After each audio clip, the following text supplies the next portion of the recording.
Kwa nukuu ya Dudu Baya baada ya kuzungumza na kuweka wazi mbele ya vyombo vya habari kwamba mziki wa Mbosso kwa sasa umevamiwa na upepo wa kisulisuli, lakini pia anashangaa kwamba eti lawama anatupiwa Diamond Platnumz kwamba eti kumekuwa na mpango ambao umeandaliwa na Wasafi wa kumuondoa kimziki na kumshusha kimziki Mbosso kani shedede. Lakini jamani, tunashindwa kuelewa issue ya Jay Melody aliangushiwa Diamond, lakini pia na baadhi ya wasanii ambao tayari wameshavotea kama kina Lava, moja kwa moja unaambiwa Diamond ndo aliyehusika kuweza kuchukua nyota zao. Lakini pia inafikia hatua kwamba mpaka sasa hivi Mbosso kwa kuwa ndani mwaka huu 2026 ni kama amedrop kimziki. Sasa watu wanaunganisha matukio, na kama alivyozungumza Dudu Baya mwamba wilichafu, ambaye na yeye pia anatilia mkazo kwamba Diamond ni miongoni mwa wasanii ambao hawatakiwi kuaminika na baadhi ya wasanii ambao kwa sasa wanafanya vizuri. Na ndio maana Dudu Baya pia anazungumza na kusema kwamba Jux pia inabidi ajiangalie sana,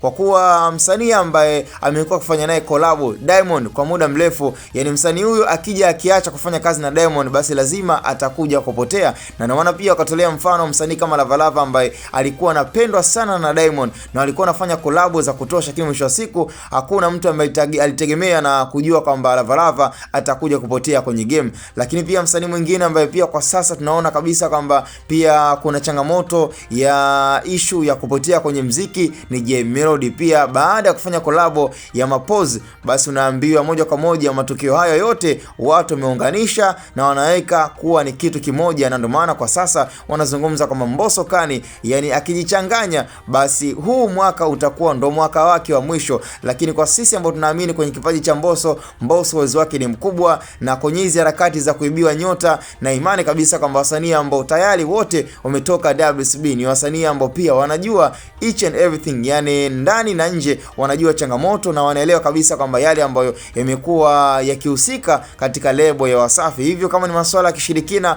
masuala ya kuchukuliana nyota, ninaamini kabisa kama Mbosso pia naye mwenyewe pia ni mjanja na anaelewa. Msanii kama Rayvanny, msanii kama Harmonize, ni kweli kabisa kwa sasa hawataki ukaribu na Diamond, lakini wanajua pia michezo michafu ambayo huaga inachezwa katika lebo ya Wasafi. So haiwezi kuwa ni rahisi sana kwa msanii kama Mbosso pia naye kuchezewa nyota yake ama kuchukuliwa kiolela tu, kama ambavyo watu wanaamini kwamba Mbosso kwa sasa mziki wake umeanza kushuka na utaendelea kushuka mpaka mwaka unaisha. Basi Mbosso lazima aweze kutoka kwenye ramani na mziki pia ni lazima utamkataa. Hayo yote ni maneno ambayo kazungumza Dudu Baya mwamba ulichafu, huko akipigilia misumari na kuzungumza kwamba Mbosso lazima apotee kwenye game tena kwa kuibiwa nyota na msanii Diamond Platnumz. Sasa cha msingi tukutane kwenye upande wa comment. Hapa ni Hatboy Media.